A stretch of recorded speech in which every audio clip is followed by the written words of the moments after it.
It is 4 o'clock. So thank you everyone for joining us today to the ASID PA East Professional Development Webinar Series. My name is Kimberly Slater. I'm the Director of Communications for the ASID PA East chapter. You're joining us today for How to Make Your Instagram Sizzle, Part 1 Beginners, even if you're a newbie, with Darla Powell of Wingnut Social. We also have our lovely Membership Director, Vita Vygoska, who is joining us today. Just to let you know, the presentation will be recorded. If you are attending today, you will be sent the link in a few days to review it on a private link on YouTube. If you have not already, please subscribe to our YouTube channel where you can watch this presentation and any other chapter programs we've already done. And for future events, you can visit the events page on our website. If you're not familiar with ASID, it is the American Society of Interior Designers. We are the oldest, largest, and only interior design organization where its members encompass all aspects of interior design, both residential and commercial. We'd like to thank our chapter sponsors who, without their support, these events would not be possible. Our gold sponsors, Benjamin Moore and Feston & Hall Incorporated, and our silver sponsors, Dow Tile, Bright Light Design Center, and Hunter Douglas. So we thank them. Again, if you're just signing on and joining us, you are attending part 1 of our Instagram webinars. Join us next week. Registration is still open for the advanced Instagram tips, part 2 with Darla. You can register via the events page or on Eventbrite, and that's a week from today.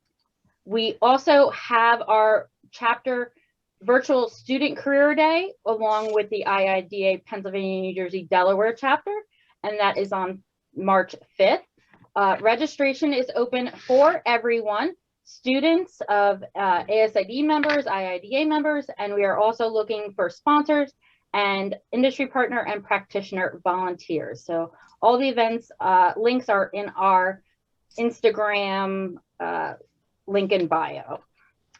And we also have the privilege of having Mary Naxted, a fellow of ASID and IIDA. She's also a past chapter president of ASID Pennsylvania East, and she will be with us on March 12th at 2 p.m. Eastern Time for the new rules of interior design. So please make sure you register for that.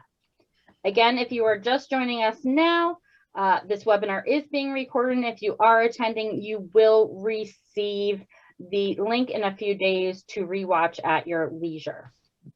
And if you have any questions during the presentation, please make sure to use the Q&A feature. Vita will be answering those at the, facilitating those questions at the end of the presentation. Please don't use the chat so they don't get lost in there. And if you have any questions afterward, please email myself at communications email there. We'll also put this in the chat for you and Vita as well, and we'll be happy to help you and get you to Darla with any further questions. So to start this off, I'm going to now kick this off to Vita and turn myself off, and I'll see you at the end. I'll see you at the end. All right, everybody, welcome. Thank you so much for joining us today. It is my pleasure to introduce a super smart lady, hashtag super duper smart lady, Darla Powell. Like Kim mentioned, she is the owner of Wingnut Social. She's also an interior designer and the owner of Darla Powell Interior Design. And she started her practice not that long ago, just in 2016, which seems like, I don't know if it's short 4 years ago or long 4 years ago, 5 at this point, probably, Darla. You can tell us. Yeah, I know, right? And so she's been published. She's the award-winning designer. You can definitely check her out at Darla Powell. Is it interiors.com or Darla Powell? Just darlapowell.com. Simple. There it is, exactly. If you Google Darla Powell, you'll find her. There's a very interesting fact about Darla that that you may not know, and that is that she was a detective in her previous life, right? And you may think, well, what does a detective work and interior design have in common? Well, apparently a lot more than you think, because if she wasn't so smart and so good at what she did before, she wouldn't be as successful as an interior designer now. Now, another smart thing that Darla did is that she realized how important branding is to any business, but especially the interior design business, and especially the social media type of branding. And so again, so super duper hashtag smart lady that in a very short period of time, she was able to achieve close to 20,000 followers. So definitely check her out on Instagram under Darla Powell, as well as Wingnut Social, because she saw the need for social media help and education and support for her colleagues, interior designers, and other people in the industry, and that's why she started Wingnut Social. Now, on the personal level, real quick, I'm lucky enough to have met and have been with Parla face to face live, you know, back when we used to do that about a year ago. So I can tell you on a sort of from the first hand account what a pleasure she is, what a kind soul she is, and how just kind of easygoing and relaxed. And anytime that you are in Darla's company, you just know that everything will be okay. It comes through in her voice, it comes through in the way she talks, in how she talks, the way she even delivers her knowledge and presentation. Easy peasy, everything will be okay. And then also on the professional level, I can tell you that I have engaged Darla's services through Wingnut Social to help my company, Vitalia Inc., with our social media strategy. So I'm telling you from a personal standpoint, from a professional level here, that we're in for a real treat. So Darla, thank you for being here with us, for agreeing to do this presentation for our membership. We always look for points of value and real content for our members, and we're just so excited and happy to have you here. Wow, Vita, my head's not going to fit in the screen. From the heart, my dear, from the heart. Thank you so much for that wonderful introduction. I'm blushing, and thank you so much for ASID PA East. That's a little bit of a tongue twister, for inviting me to come here today. So like Vita said, yes, my name is Darla Powell. You can just Google Darla Powell. You'll find a whole bunch of stuff, hopefully nothing too incriminating. I was a cop before I did this, and you know what do these two things have in common? Hell if I know. The only thing that I can figure out is that, you know, as interior decorators, interior designers, we like to be problem solvers. So I'm going to go with that. we're problem solvers. And yeah, I did see a need really early on because for social media marketing for the industry, because it just launched my business so quickly. And a lot of interior designers came to me and said, hey, would you do mine for me? And after a whole bunch of resistance, I was like, you know what, screw it. Okay, fine, I'll do yours for you. And started the agency Wingnut Social. Okay, so let me minimize this a little bit. Oh, no, let me not minimize this. Let me bring this back up so I can share my screen. Let's see. With you guys. Should still be going.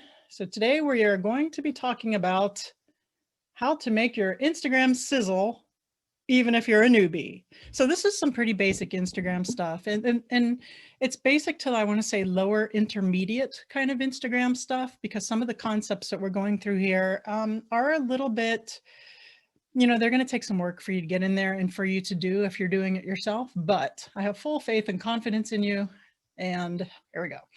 Okay, so like Vita said, I'm an interior decorator in Miami, Florida. I own Darla Powell Interiors, and the social media marketing agency is called Wingnut Social. Our main vertical is interior design, because we know what it takes to market an interior design firm on social, because we do it. So I'm here to tell you all about how to sizzle on Instagram.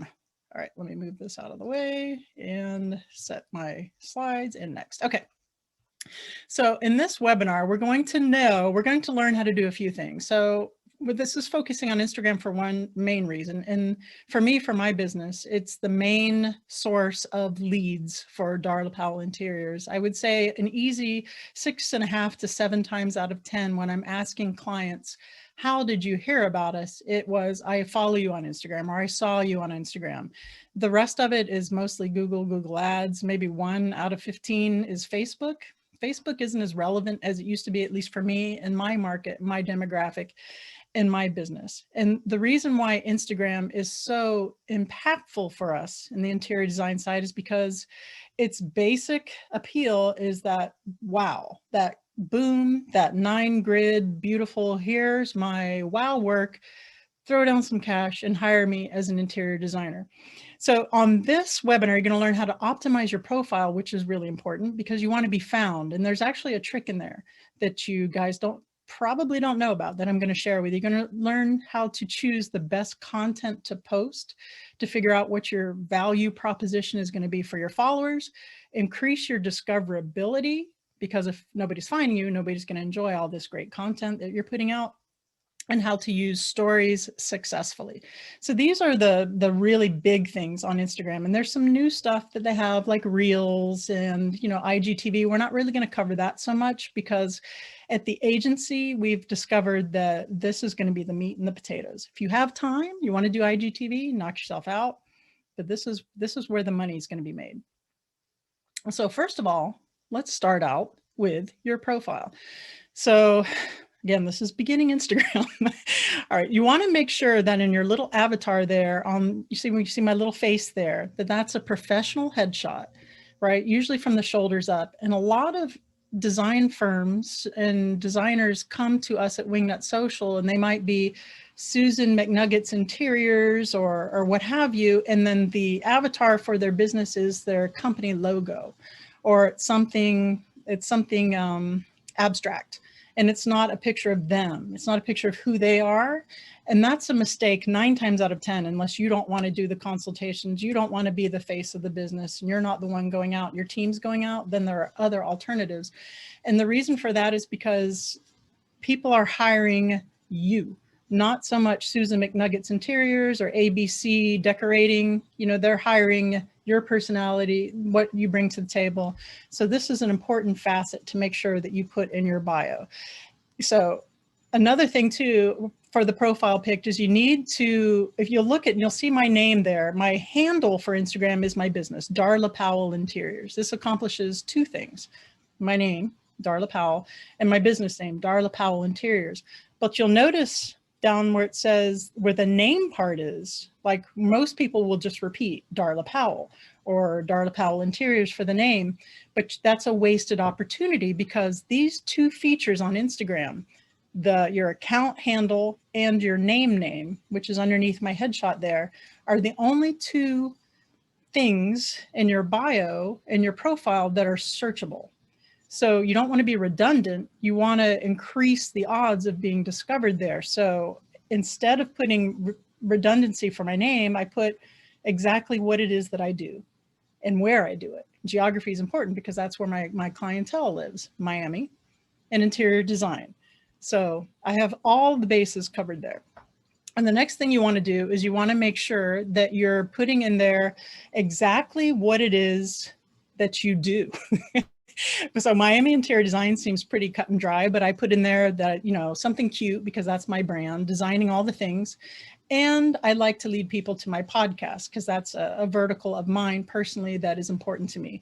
If you're not having a podcast, then you might want to link to something if you have another page, but just be careful with that because you don't want to necessarily put an at anything, because you're going to be linking away from your Instagram account. You want them to stay on yours. That just happens to be one that I want them to go to. So, and the next thing down there, you'll see under where it says the good stuff, I have you can put a link. This is the only place on Instagram where you can put a clickable link where someone can go off of Instagram and go to your website, go to your blog page, go to your portfolio, whatever you have set up. But you only get that one shot. You can't put links in your comments. You can't put links, well, you can put links in your stories if you have 10,000 followers, but for here, that's the only place you can put a link. And what we suggest especially is to branch that out with a tool, which is like a link in bio kind of tool. And what that is an app, and there's several. There's link in bio, there's Bubble Up, there's some other that I'll cover. And you can put all of your things there, your portfolio, your website, your podcast, your blogs, anything that you want people to find. So you're not limited to just having that one link. So that's, oh, and your headshot needs to be 320 by 320 pixels, just in case you needed to know that. All right, so here's an example of someone who isn't Darla Powell Interiors. This is John Doe. You can see, just to reiterate and drive that home. So his firm, right, is called Serene Spaces. So that would be his user handle, but he's the face of the business. He wants people to find him and discover him in New York City. And he wants them to know that he does interior design for a living, so he can be searchable. So this is an example of how that was done there. Okay. And here's Wingnut Social. This is diving in a little bit more, because here we're getting into, you have now this is a logo, right? This is an example of a logo that's not a headshot. So even though I own Wingnut Social, I'm not Wingnut Social. You know what I mean? I have a whole team. They're doing all the work. So I'm not doing your social media. I don't want people to be hung up on, I have to work with Darla. So that's an important differentiation there. Is that a word? Differentiation? Yeah. So also on your link in bio here, I mentioned some in Darla Powell, but this one is fleshed out a little bit better because my team did it, is you want to have people who are coming to your page know what it is they're going to get from following you. We call this the value proposition. So it's not it is about you, but it's more about what are they going to get if they follow your page. And you'll notice that we spelled it out. It's a boutique social media marketing agency for interior designers and the other verticals that we do. And also that we have a podcast. So if you're interested in interior design podcasting, you're going to know exactly what it is from there. And we just happen to have the link that we have here is built into our website, which was done by the fabulous Nicole Heimer of Curio Electro. That gives you a whole bunch of different links, which I mentioned before. And also when you get to those links, here's some options that I mentioned. Linktree is one. They're usually free. You have to settle for some kind of branding, thing with them. Link in bio. There's one called Milkshake, which I'm not that familiar with, but I've heard people use it. And one that I use for Darla Powell Interiors that I really love, because you can create beautiful web pages for it, is called Bubble Up. That's BUBLUP, and it's free if you want to keep the branding in there, which I do because I'm kind of a partner with them, so I don't mind the branding so much. But those are some things that you can use there as well. So you have to really think about what it is that they're going to get from following you. Are you a specialized service? Are you a designer who specializes in maybe moms or younger moms with kids? And you want to really spell that out. And it's kind of tricky because it's only 150 characters that you can put in there. So you're going to have to kind of boil it down and be specific about what they're going to get in there. Okay. All right, now we're getting down to the types of content. Now, this is something that we have discovered from data that we've collected from the marketing agency. This isn't something that we're bringing in from other sources. This is what we've experienced in our experience, at the risk of being redundant there, from working with interior design marketing accounts. So there are different types of content that you can post. The most common is the single photo in the grid. There's the carousel photo. You might be familiar with those. Those are the ones where you swipe through. You can swipe through up to 10 of those in a carousel, and I have an opinion on those. The next one is feed videos, where you can just record a video in your feed of your space, of you talking, etc. The next one is Reels, which is Instagram's newest thing, which is, if you guys are familiar with TikTok, I'm obsessed with TikTok. I love it. I'll go down a rabbit hole and watch it for hours. And I'm not exaggerating, because it is hilarious.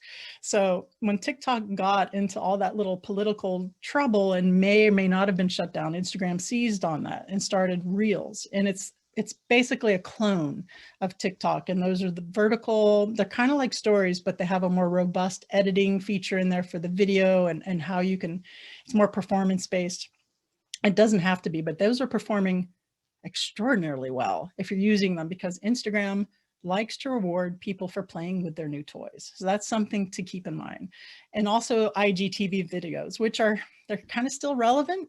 If you want to just post a talking head, longer video, have it in your feed and have something sitting there as a placeholder for when clients go look you up and want to see how you comport yourself or how you talk to people, those are also very helpful too. I don't think they're quite taking off the way they wanted them to, but they're still there. So because Instagram is visually driven, the single photo, gorgeous, well-shot photos have the highest impact and will 9 times out of 10 get you the most bang for your buck if it's a well-shot, stunning photo. Carousel photos, you might be the most familiar with them when you see the before and after shots. Like you go through a feed and you'll see here's this crazy ugly room, but hey, if you swipe, you're going to see what we did with it. Those can work really well. People do love before and afters, but use them sparingly. And even though they can go to up to 10 photos, I would be hard pressed to do that because there's 2 reasons. A, that's 10 photos of content you can use in stories or somewhere, you know, you're blowing it all in one post. B, they just don't do that well. But the exception to the rule there would be if you do have something that is really like step by step by step by step by step, and you feel really hard pressed to document it in that way, go ahead and knock yourself out.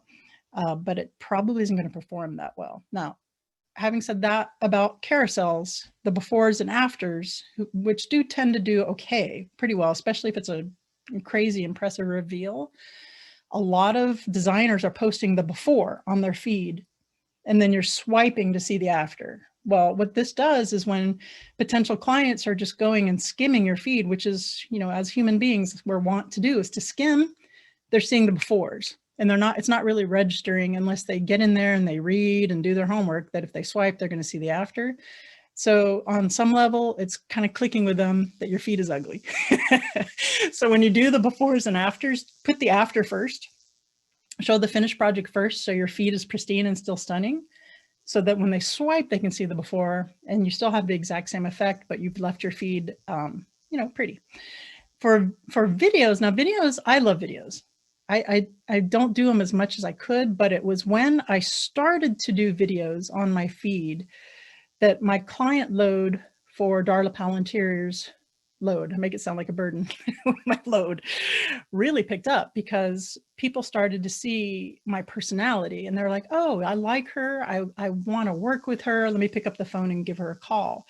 And they perform really well, not better than a single crazy wow factor room, but really well in that sense, that people are going to feel like they know you, they like you, and they trust you, and they're going to feel less resistant or even be compelled to call you and invite them into their home, into their personal space. And you know, that's kind of a vulnerable, intimate situation, right? So they want to know that they can trust you or that you're going to come in there, and that does wonders for that. I've had so many clients, in fact, I'm way overdue to post another one, say, you know, I saw your video. I just love the way you handled yourself. I love the way you spoke on video. I knew we could do well at working together. So don't underestimate that. And if you're shy about being on video, just practice a few times, because even if maybe it doesn't get as much performance on Instagram, who cares? If you get someone to pick up the phone and call you, that's good to go.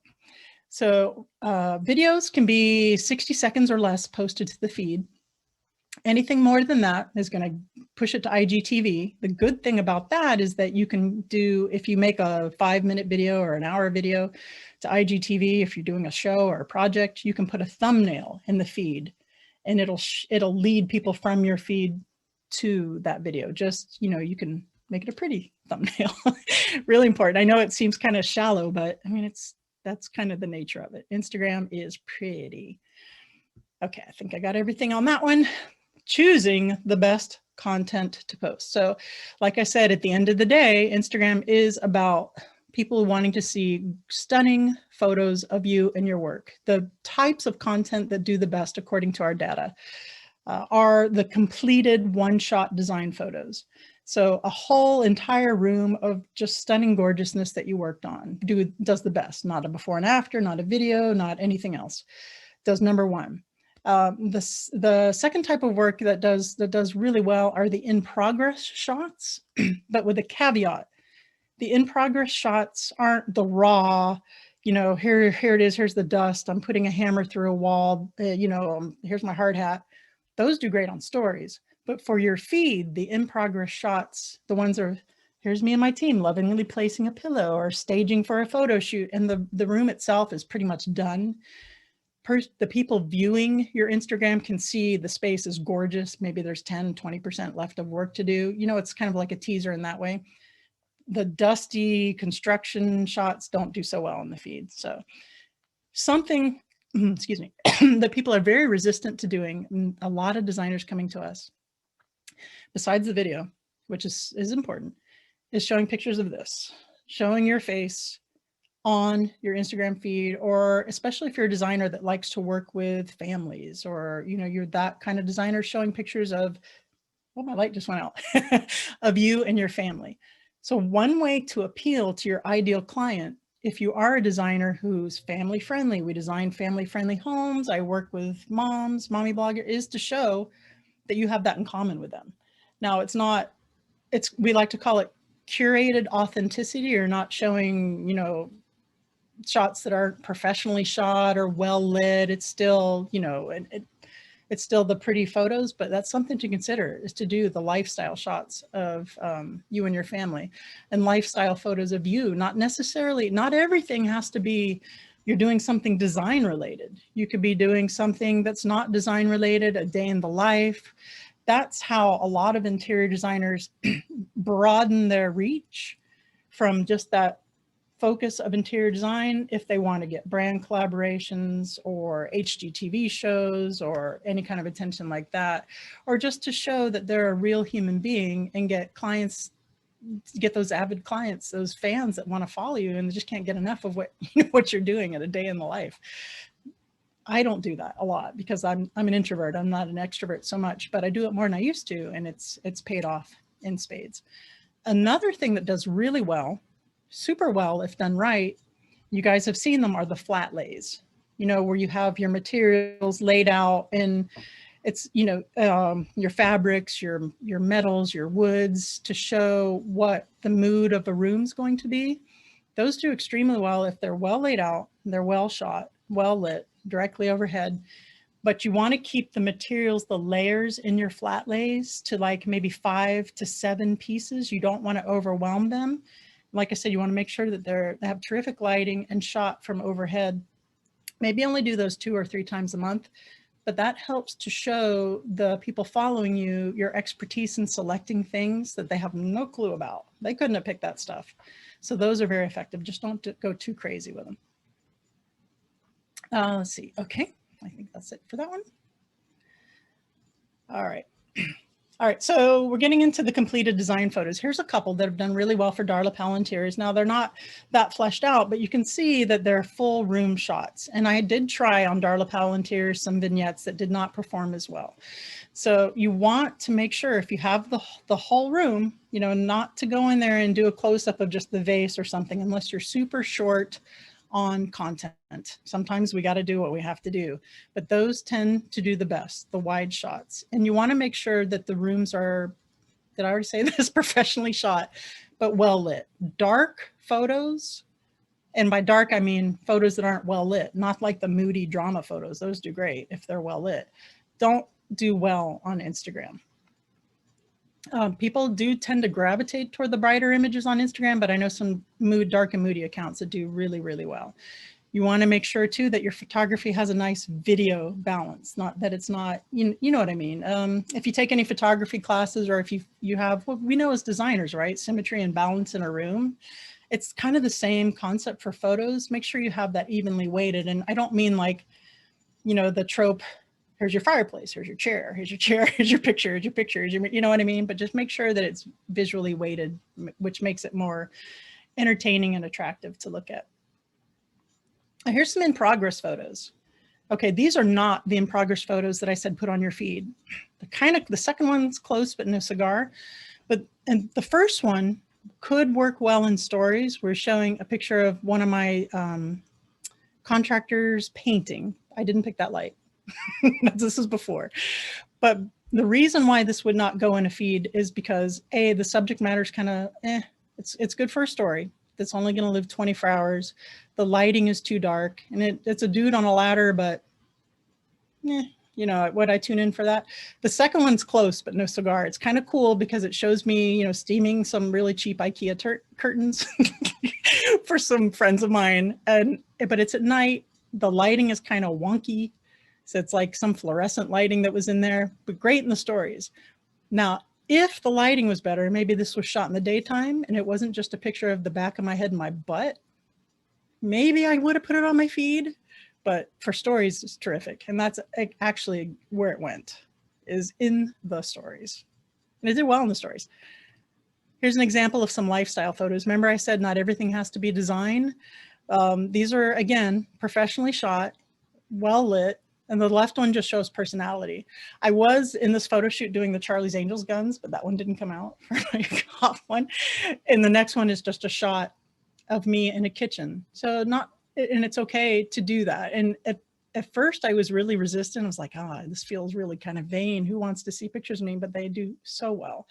And these are the money shots that people are going to want to hire you to go in their house and to design their home. So they don't look too staged, a little staged, but not too staged, but that is the way of things. So don't be a chicken. Go get that. And I'm actually due. I need some new headshots like crazy bad. All right. So now we're going to get into the increasing your discoverability, and we're going to start talking about one of the hardest things you can do on Instagram, which is hashtags. It is one of the most time-consuming things that we do at Wingnut Social on behalf of clients. So we're going to get into it. So there's two ways to be found on Instagram now. One of the ways is very recent. Instagram just opened up kind of an SEO searchability, which is search engine optimization searchability. They're being a little close to the vest on how it works. We're actually collecting data on that right now, but how that is, and it might be they're scanning your photo for the content, and if it shows up beige sofa, someone searches beige sofa, that's popping up. It could be the text that you're putting in your caption. We're not 100% sure yet, and they're not sharing for reasons. That's just how they are. The tried and true way that everybody knows and is still viable are the hashtags. Now, hashtags are, the little tic-tac-toe sign followed by a string of letters that makes sense to somebody in this universe. And we're going to get into that. And they can be a little tricky. And I'd like to say that I have the secret sauce and the magic formula, but there really isn't one. And we'll go into that. So hashtags still on Instagram are the main tool for discoverability, right? And people search for things that they're interested in with a hashtag. I mean, they might go in and search for geography, Miami designer. That is one of the ways to be found, like we said, in your bio and discoverability, but mostly they're searching with a hashtag. They're going to search hashtag Miami designer or hashtag contemporary bedroom design. And if your posts are performing well, you're going to show in that feed. So that's why hashtags are so important to help you get found.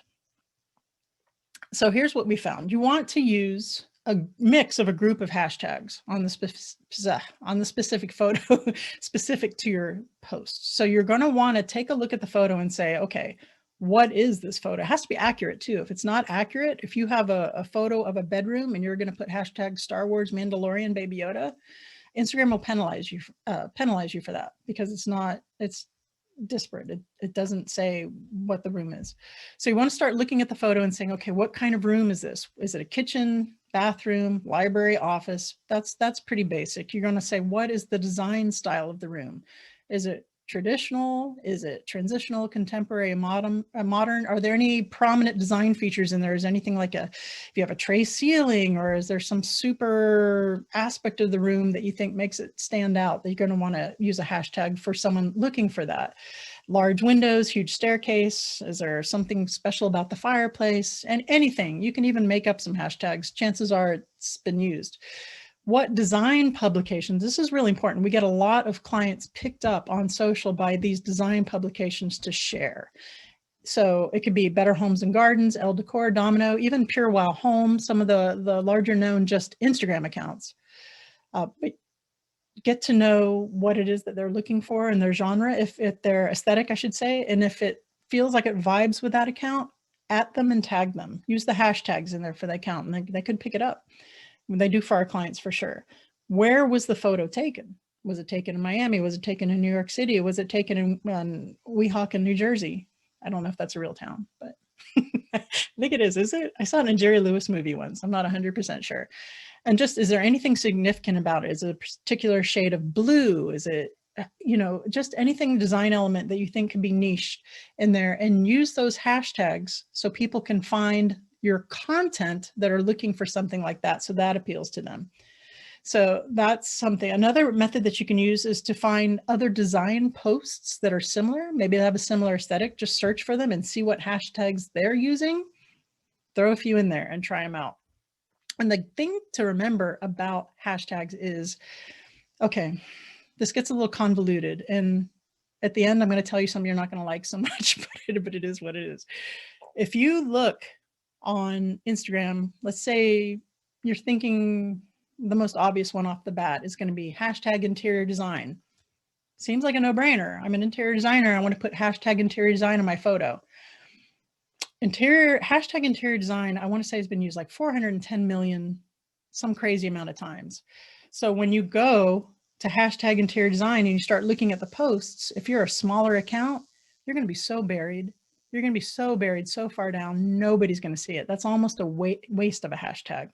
So you're going to want to use accounts that have a little bit less traction. Maybe interior designer Miami, right? It's a little bit more niche, a little bit less usage, more likely get found depending on the performance of your post. Or something like interior designer or contemporary interior designer Miami, or, you know, something a little bit more niche. But you want to use like a mix of some of the big ones. Who knows, you might get lucky. Some of the ones that aren't used as often, and then some really niche ones that are really specific to the posts, like moody blue wall paint. I'd have to look. That could be used a whole bunch. I have no idea. But those people that are looking for that, if it's a smaller niche and there isn't so much competition, your post is more likely to be at the top of that searchability for the hashtags. So what I was going to say, besides that rule of mixing up, you know, how popular each hashtag is, and you can find that out by using the search tool in Instagram. If you put in hashtag interior designer, it'll pop up and show you what the usage is. So what I was going to say is there's no magic formula. We're all in different markets. We all have different aesthetics. We all have different designs. We all have different competition. We all have different ideal clients. It really is just plug and play and see what works for you as far as hashtags. Now, Instagram will let you use up to 30. We have found that using 15 to 25 is the sweet spot. Don't know why, but for some reason that does seem to work the best for our clients. Okay. All right.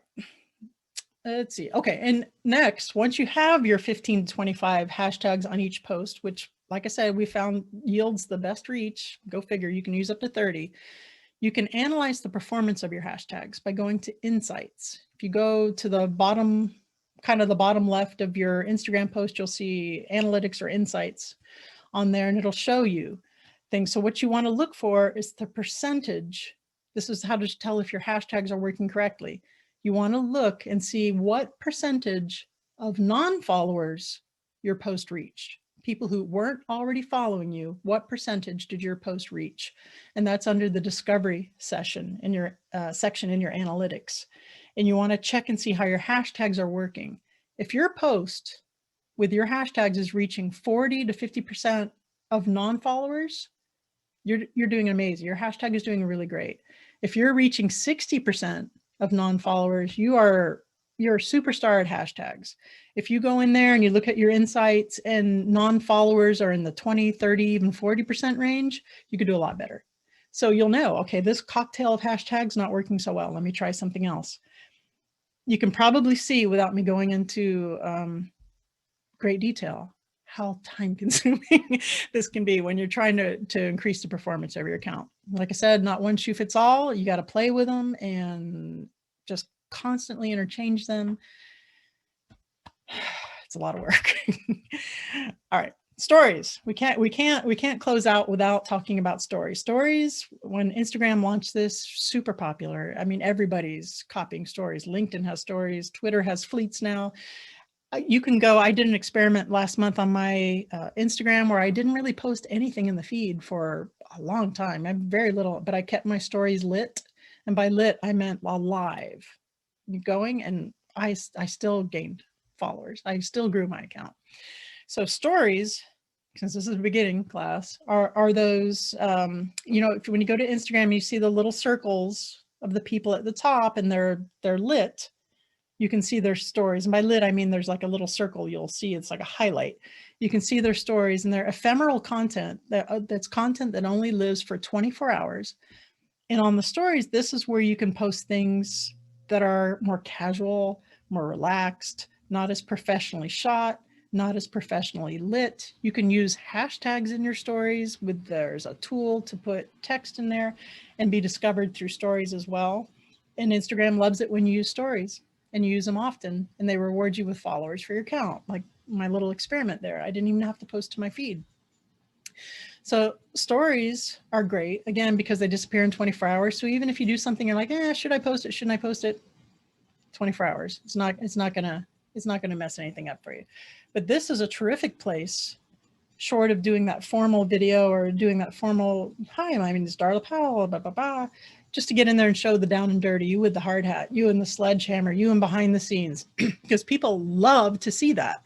They just don't want to see a shot of it on your feed because it's going to visually impact your feed. But they want to go to your stories and they want to tune in and see, what is Darla doing today? Or what is Susan McNuggets doing today? How is that project coming? She was at yesterday. She said, tomorrow we're going to show you, you know, how this wallpaper turns out, and just tune in. And people tune in loyally. If you go to Natalie Riddell, if you guys are familiar with her, I don't know if she has, I haven't had time to go look at her stories in a while, but she had thousands and thousands of people tuning in the next day for her stories because they couldn't get enough of her. She's more of a lifestyle interior design, but terrific success just with stories.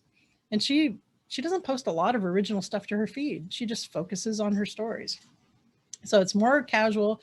You can share personal daily experiences, behind the scenes, info about your business. This is how it's like to work with me. We come in, this is how we do our consultation. Audience Q&A, you have the stickers, you can do polls, which are really great for engagement. They're a lot of fun. People love them. And when I say by keeping it lit, you just want to, because they're ephemeral and they go away in 24 hours, just post one a day. Just keep some content in there, one a day. You can have multiple stories in there if you want, but one a day is fine. And I would experiment with that versus the feed. If you don't have, right now, you don't have some of the more professionally shot photos, maybe you have a little bit of a content thing, but you're shopping, you're at Home Goods, you're in your mask or wherever you're sourcing for something. Here's a screenshot, you know, here I am, work, hey, how are you doing? People eat it up. They love it. So 5 to 10 times a week, once a day to remain active. Bada bing, bada boom. Choosing the best times to post. I would love to be able to tell you, post here, post here, post here. This is the best time. Nobody really can. Now, there's some common sense things you think in your mind. Well, my schedule, I like to look at Instagram when I wake up. So there's a 6 a.m. People are working from home now, so maybe this doesn't apply so much. But when things get back to normal, people look at Instagram at lunch, maybe noon, maybe, you know, when they're after dinner, 7. Start with that.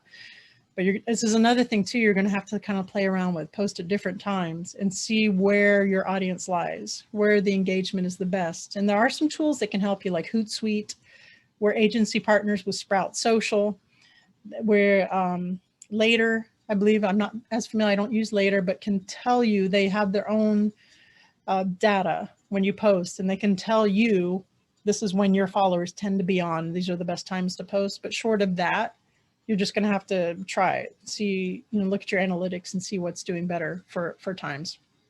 How often should you post?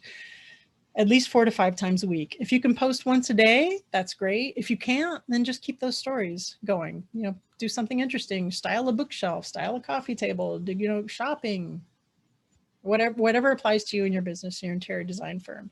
Introduce yourself. This is how we work, like I said. Let's see. Oh, 1 to 3 feed videos, reels. Okay, so reels. I would recommend doing reels maybe, because they kind of live there for a bit, 2 a month for now, so you get the hang of it. There's a bit of a steep learning curve for reels. They're super popular though. We found that like, for example, if we have a client, that has a content pillar, and one of the content pillars are client testimonials. By content pillar, I mean, the type of post that you put on Instagram, and we animate that through Reels and post it. It tends to do better. It's a little bit of a trick. Let's see. So I'd do Reels maybe 2 or 3 a month. That's what I have here. Stories, if you can, every day or 5 times a week. Once a day is a good rule of thumb. I mean, you have 24 hours, but if you can't, you can't. And check and see, how it's performing. Again, the analytics that Instagram puts out, the little tools are really the best way to go in there and look. And you're going to want to have a business account for that, by the way. Don't have a personal account. And I think that's it. I think we're going to go now to questions and answers. So Vita should have hopefully a couple there. I might have rambled at the end there, but no, you did great, Darla. You did awesome. Nice job. Thank you for the good, solid Instagram 101. I was trying to keep it like beginner stuff. I might have gone a little deep on some stuff, but that's cool. What the questions are for. Yeah, exactly. And we have some deeper stuff questions here too. So you ready? I don't know. Should we take deep questions? I may get too confused. Is it okay if I do them whatever order they came in? Otherwise, have you met me? Of course I'm going to be confused. Exactly. Have you met me? All right. First one comes from Kristen Kosa. How do you, quote, link to bio? Every time I ask my kids, they roll their eyes. The easiest way to do that is when you go in and you edit your profile. When you get down to, where's my phone? When you get down to, there's going to be a URL or a website link. That's it. That's all you're going to do. You can put I don't even need my phone. I know this.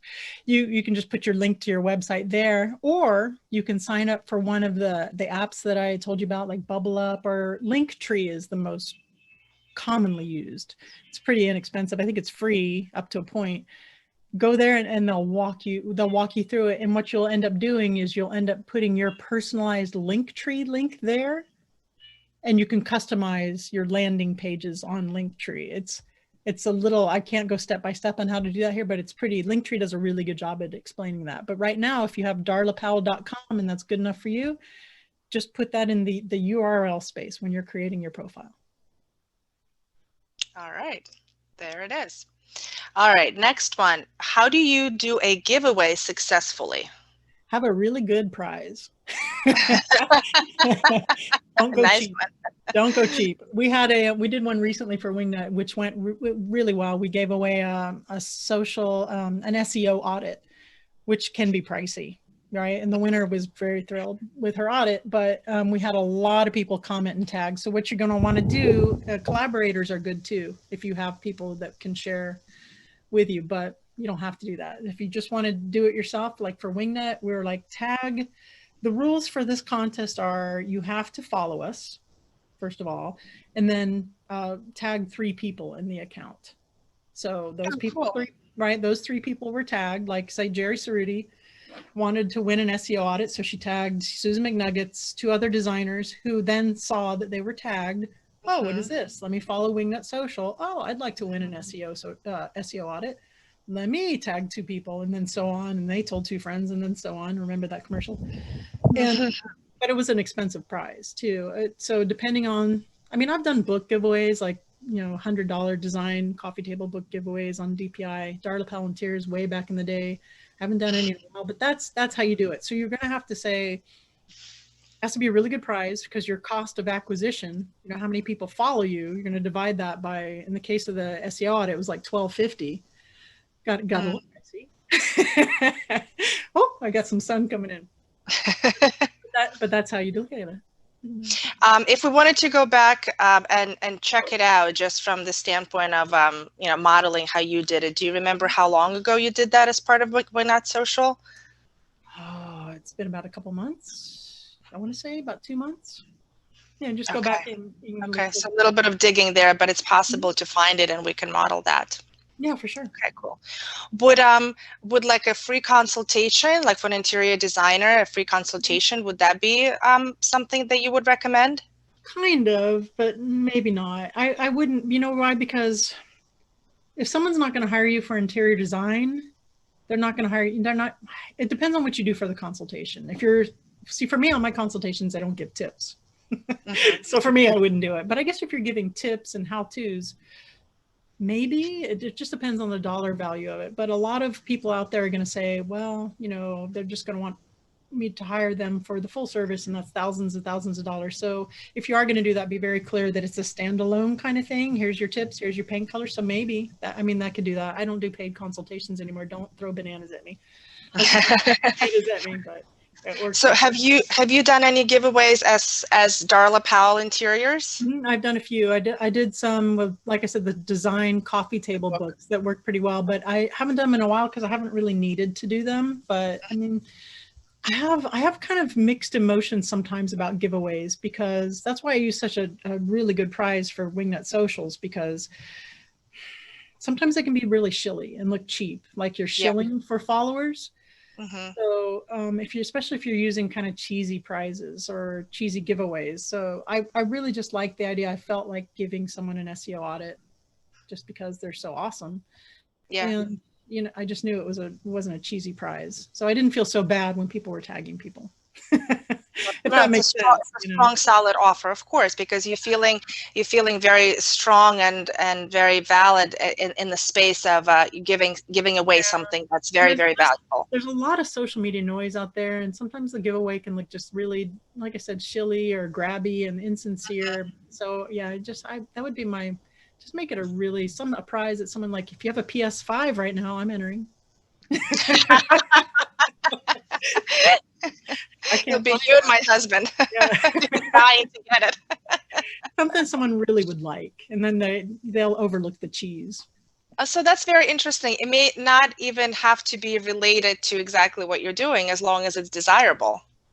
Oh, wow. Oh, you know, a PS5, that was a joke for me. If I, as an interior designer, Wingnut Social maybe, but that would look cheesy. It's kind of incongruous with what we offer. Something that aligns with your business. I'm just being silly because I'd like a PS5. If anyone knows where I can find one. I hear you. All right. Our next question. I'm curious about your thoughts on promotions. Are they useful or more of a marketing trap? On promotions, like what kind of promotions? I think that probably means like sponsored content. You know how sometimes under a post it will say sponsored. That's how I'm reading this question. Well, I read it like doing the contesty things. Let me see. So if you're doing affiliate, okay, all right. So let's take it from, there's an affiliate marketing kind of situation. You're doing a sponsored post for the latest widget or interior design thing. I think you have to be, I think what that boils down to is you have to really 100% make sure that you're not just doing it for the money. And if you're a beginning Instagram person, you're not going to make money doing that anyway, because it's a numbers game.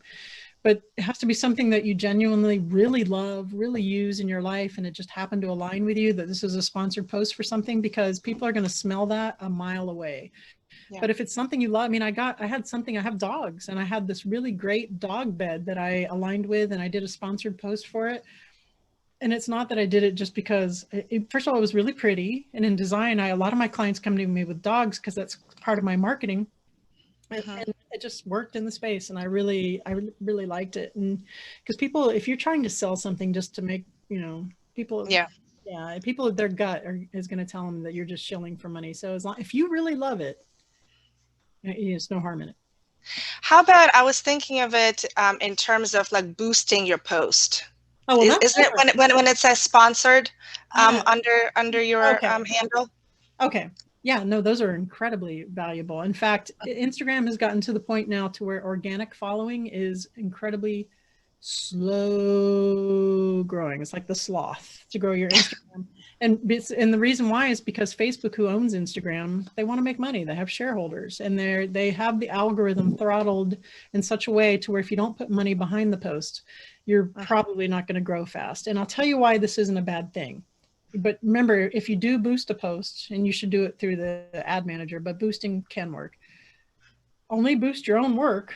Don't boost someone else's. Don't boost any inspiration posts for number one. But when people do see that, right, they're coming to you, and they're coming to your page because they genuinely like your work. Who cares if it's sponsored? They're saying, oh, wow, this is really pretty. It's putting the reach, it's putting them in front of people who aren't following you, and they're going to come follow you because they like what it is that you have to offer. So we highly recommend putting advertising behind your posts. That's a different question.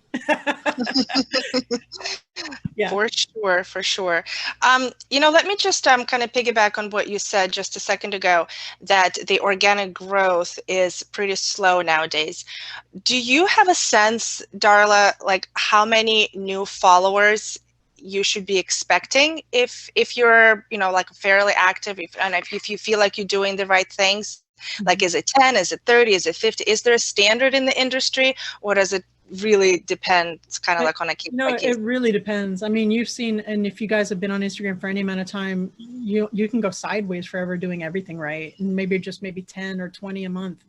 We have found that by putting money behind it, though, I mean, you could grow depending on how much money you put behind your post. You could 100, 200, 300 a month.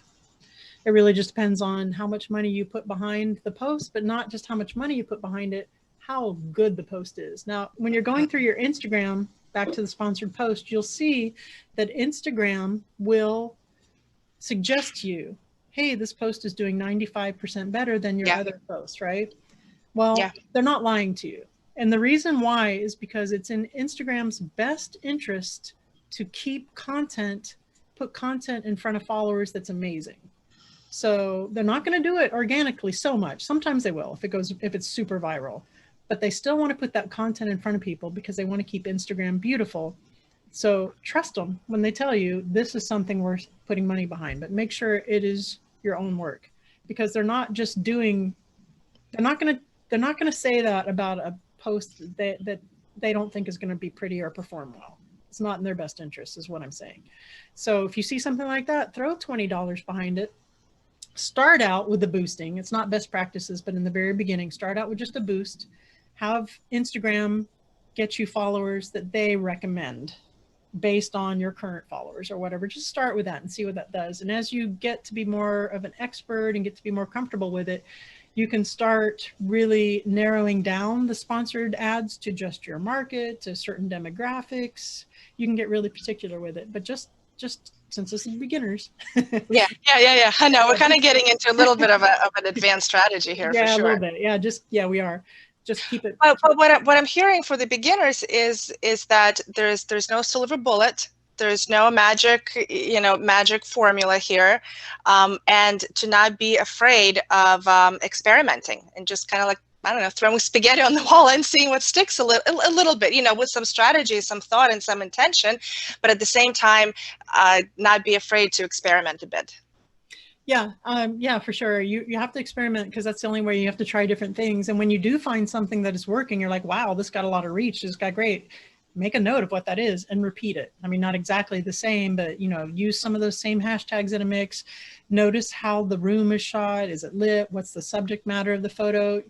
I'm shocked. I'm shocked all the time when designers will send me a photo of themselves or a family shot, and they're like, oh my God, should I really post this? I'm like, hell yeah, you should post that. It's a stunning shot. And they post it and they get the most engagement they ever had. I'm like, well, duh. I told you so. Exactly. Don't say I told you so, but I told you.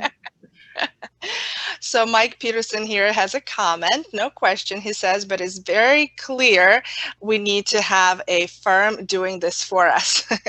I don't have the expertise or the time.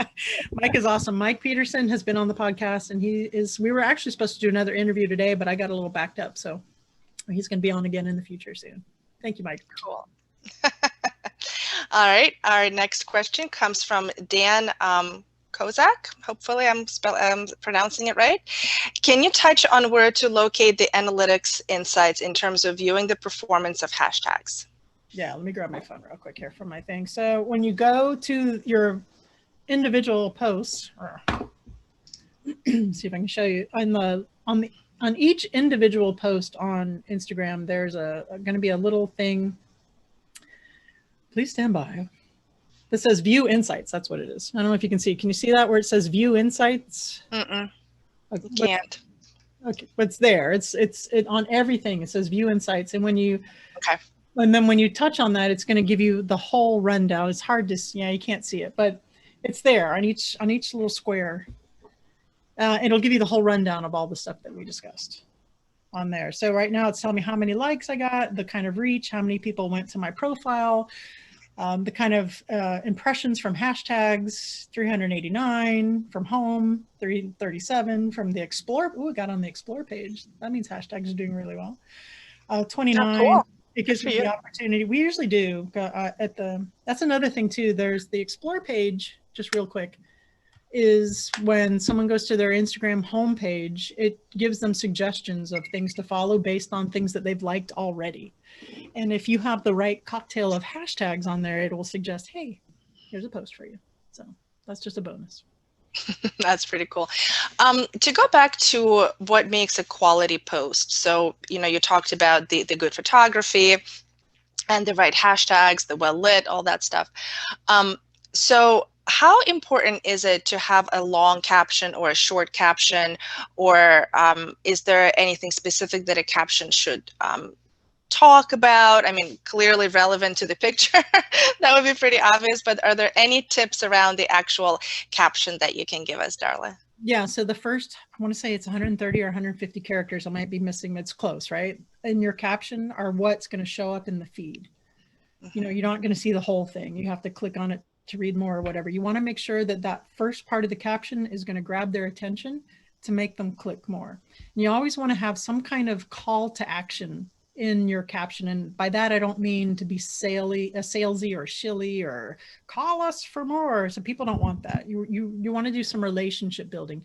You want to ask them a question about them. You want to make the caption about them. You want them to open up and share.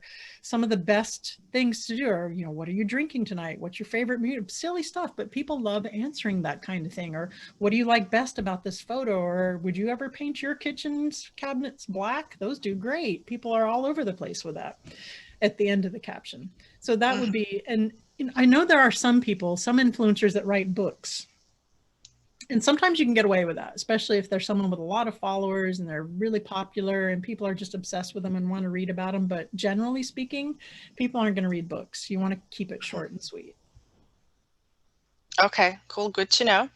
A question from Dawn about highlights, I think. What are those little bubbles? Do we need to make a cover pic or not worry about it? Highlights. You should make a cover pic, right? You can put a cover pic in there. You can we have one client, it's a super cool concept. She's a contemporary modern designer and her bubble pics are white. That's it. Just minimalist, all white. And I love it. You can do that. And for Wingnut Social, we just have our brand colors on there. I think simpler is better. You don't want to make them too busy. I know some people do their logos or different colors. You should do something though, and have it and Mike Peterson will know this, have it consistent with your branding, your brand colors that you have on it. So yeah, I would worry about a little. Not obsess over it, but worry about a little. just cover that, the highlights. Yeah, make sure. And how do you know? Colors are good. Can you talk about just the basics of highlights? What are they? How important are they? What should be filed into highlights? Right. Yeah. So highlights 101. Highlights, when you do your stories, which we talked about, which is that short-lived content, you might have certain categories of stories that you do, maybe behind the scenes or finished design work or a day in the life, however you want to do your business. And maybe it's a super good story. And remember, it only lives for 24 hours, but the exception is you can save that story to one of those highlights. Like for Darla Powell Interiors and Wingnut Social, we have saved highlights. For Wingnut, I have an events highlight, which comes to the top of my head for people who want to see events that I've done, if they want to hire me for speaking. And if we put stuff in stories or people that comment on the events or they enjoy my talk, I'll be like, that's something I want people to see. I'll save that to highlights. And it lives there indefinitely until you remove it. So those are juicy stories that you think maybe a client, you would want clients to see this particular story you did because it did really well, or it's a beautiful behind the scenes photo shoot or styling or something that you think the client would be impressed with, which would lead them to hire you, and you don't want it to die in 24 hours. Put that in your design situation highlights. Put this event, which, if anyone tags me on social, by the way, which would be great, thanks. I'll put it in the highlights at Wingnut Social, that kind of thing. So you can establish yourself as either an expert in that category or, showing your work. Because one good thing about what I love about social media is people are coming there to see what you're up to, what's the latest, you know, what's the latest thing you're doing. And people aren't doing that. The people aren't going to your website for that. So true. Yeah. Highlights are superstar stories. Mm-hmm. Is there a certain number of highlight bubbles you should have? Is there a minimum, maximum? Is there a standard best practice there, or whatever you want, whatever you think is the superstar? I would balance it out. You know, that's a really good question. I don't know if there's a maximum or minimum. That is one that you've stumped me on there. I want to say that we have 5 or 6 on ours. I would keep it. I wouldn't make too many though, because you can get overwhelming. I would keep it simple. I wouldn't have any more than 5 or 6, because you're just going to overwhelm people. And in your highlights, I go through every now and then and call some of the older ones, because they can get a little laborious, you know, just right. You know, right. And then you just see like these teeny tiny little dots up at the top. Yeah, and you're like, oh my God, how many highlights do you have, woman? That's the same thing with stories. There's a couple of designers I know, and I won't mention any names, that when they post their stories, it's like 100, and like, hey, nobody, just give me 2 or 3, we're good. Yeah. Question from Kara. What are your favorite design related accounts to follow and why? I love Waddell and Bichetti. They're some of my favorite. They're Philadelphia based firm. Oh, okay. I love them. I met them at High Point. They've been on the podcast like back in the early days. I just love them. I know that they started doing their Instagram. I don't think they do it themselves anymore, but they grew a really good following. I like their design. They're a little too prolific in the stories. they're always good. Their feed is pretty. Their stories are always on. They're doing most everything right. Yeah. I like them. Of course, Kelly Wersler is a design crush of mine. I mean, her Instagram, who cares? It's Kelly Wersler. We have a lot of design clients, you know, at Wingnut that I like to follow. But the thing is that it's like being a doctor. You can't divulge, because they don't like people know, you know what I mean? They don't like people knowing that it's not them answering their social media. Right. And it's for them to tell, right? If they want to, sure, it's their thing to. Yeah, and of course there's, you know, the trope, the Studio McGee's and the M. Henderson, you know, their stuff is perfect. Big ones. A little too perfect, right? We want to, you know, but. Well, and that's the thing, you know, I think you just hit on something that I actually meant to circle back to. There's a phrase that I think you coined, the curated authenticity. Curated authenticity, yeah. Yeah. Can you tell us more about it? Because you mentioned it in your presentation, and I've heard you speak many times prior to today. So I know what the phrase means, and I just think it's just so right on. So tell us more about that. Thank you for that. Yeah, so that is something that we discuss with our clients at Wingnut. So authenticity in social media is important. People are, like I said, people are going to smell a mile away if you're being inauthentic or insincere, or, you know, putting on something that's not you and it's authentic. What we like to call the authenticity that you're putting on social media is curated, because it's still calculated in a way, right? You're still putting out a part of your personality, even though it's authentic, that is maybe not you brushing your teeth in the bathroom or eating, you know, little Debbie cakes on your sofa in your PJs, you know, because that might be authentic, but maybe that's not best practices to bring clients in, right? So you still want to pick and choose what it is that you're showing on social media about yourself. You still want to be down to earth. You want to be honest. You want to show your personality, but you're not going to be picking your nose. Even though it might be real, you want to be smart about it. So that's called curated authenticity. So you don't have to feel like you have to get down and dirty and ugly in order to be authentic on social media. And to be real, and this kind of goes to answer, I think, a lot of people's concerns that the Instagram is, you know, it's like the highlights of anybody's day, anybody's life, anybody's business. And of course, we know that our days and lives and businesses are so much more than just highlights. And there's the good and the bad and the ugly and the highs and the lows. And I think what you're saying with the concept of authentic, curated authenticity is that, yeah, you can share the highs and the lows, but you don't really have to get into the like the nitty gritty of the of all the lows and the just the everyday type of stuff that people maybe aren't even so interested in. Sometimes it depends on the low. Like I had one really well-performing post. I was at a photo shoot and I had the worst migraine, and I had this shoot, and it was a flattering shot. you know, of me, but still I looked, you know, I wasn't smiling.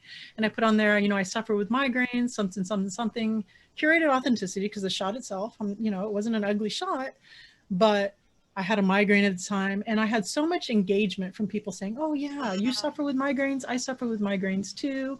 So that was a little bit of a, I mean, not pretty situation with migraines, but it was really a way to relate and build that rapport with a lot of my followers and show that I'm human and we have so much in common. And that's what I'm hearing in that too. It's like anything that is relatable, anytime that you can relate to people and show to them that you're not perfect and your life is not a whole bunch of highlights, but it may be full of migraines and screaming kids in the back seat, you know, whatever else is happening on an everyday basis. Yeah. All right. We have a question from Deb Campbell. Do you have any consistent hashtags you use? Is there a rule of thumb when using hashtags that 1/3 are specific to the photo and the other 2/3 are hashtags that you have saved? No, there's really no rule. The only rule of thumb that I have, and this is just something that we've come up with, is to vary it in what I had said about the popularity of the hashtags themselves, and you know, maybe try a couple that are super bonkers, crazy popular, some that aren't used as often, and some that are super niche. Don't cut and paste hashtags if you can help it, because if you do that a few times, then Instagram starts seeing that you're repeating that, and it's not going to broaden your reach. You really just kind of have to go in there. It's like a fine wine, and pick the grapes. And there's really no way around it. And I'd like to say that there is just, you know, we have a hashtag generator and we put it through, and that would save me a whole hell of a lot of money with man hours at Wingnut, but there's really no way around just going and researching them and seeing and just doing that. I mean, if you are using a hashtag outside of the content, make sure it's related to the content in some way, because you don't, like I said, you don't want to put Baby Yoda on, you know, a dining room, because you're going to get, maybe someone might even report it and say, this is not Baby Yoda, and you could really get penalized for that.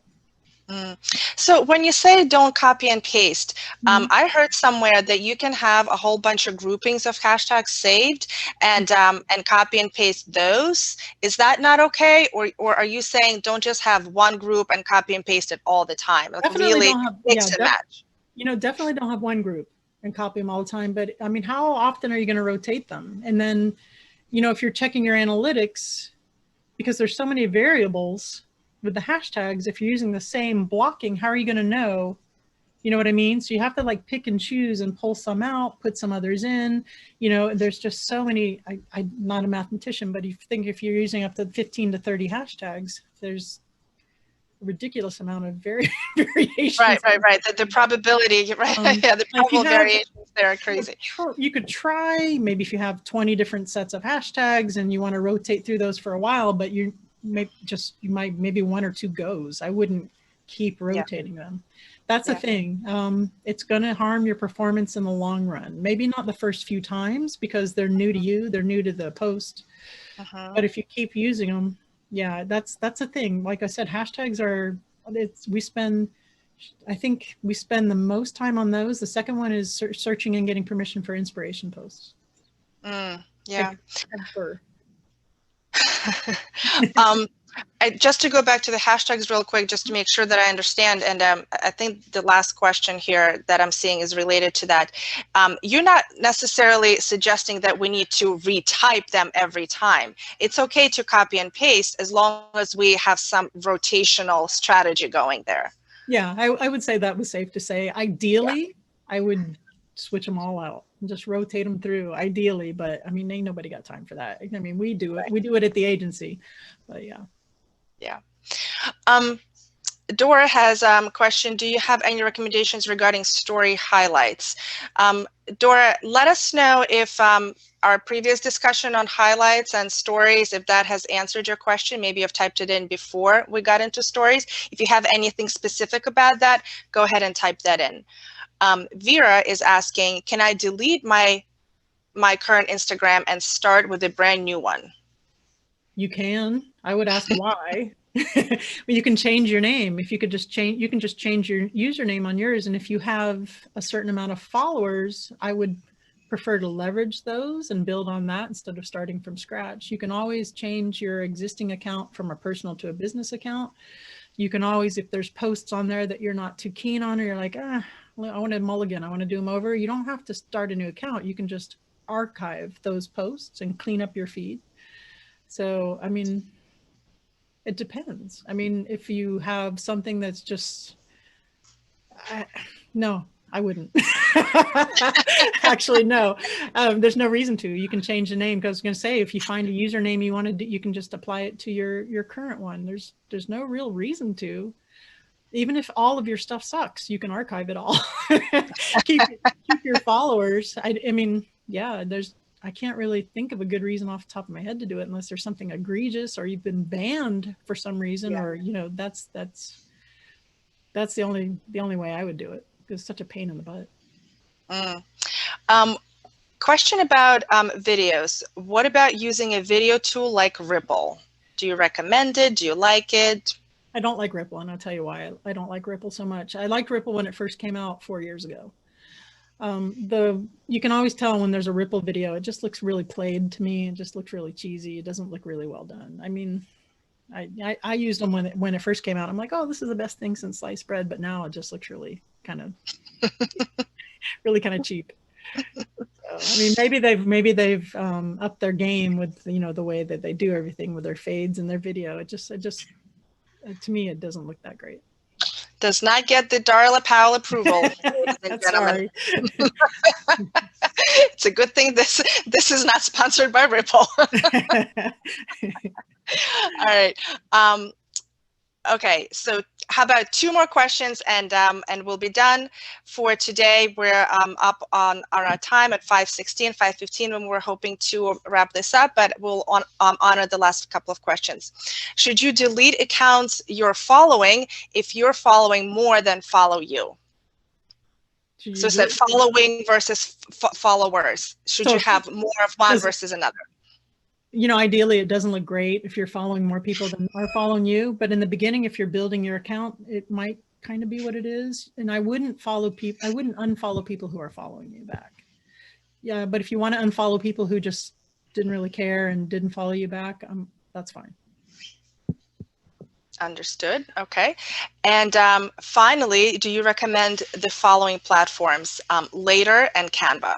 Canva's amazing. I love Canva. Canva is incredibly robust. We use it at the agency for a lot of the lighter graphic design work that we do. Later, I've only heard good things about it. Like I said, at the agency, we're a Sprout Social agency partner. So I've never used Later, but I've only heard really good things about it.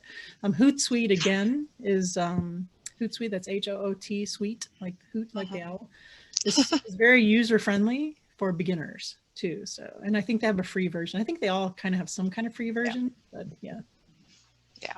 But yes, both of those. All right. I think this pretty much wraps this up. What an amazing Instagram 101 webinar.